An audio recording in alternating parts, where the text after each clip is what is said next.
Umsolwa uboshwe ngomsombuluko ebusuku uphiko lwamaphoyisa olulwa namaqembu emgulukudu. Bekubhekeke ukuthi avele enkantolo namhlanje, kodwa ke lokhu kwahoxiswa.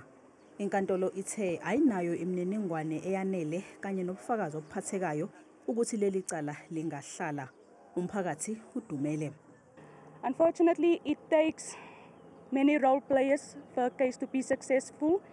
And in this case, the most important role player is the community members that were active at the crime scene. The people that can answer the how, what, when, who. They're not playing their part. And without them, this case ain't going anywhere.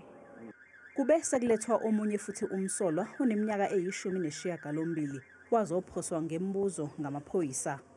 Umphakathi ucela ukuthi kube nokubambisana ukuze kutholakale abenzi bokubi. Only if the members of the community who are witnessing this case can have the courage to stand up. I understand the point of my life, my family. But what about the life of the mothers, the fathers, the sisters, the daughters that we have to bury this coming Saturday?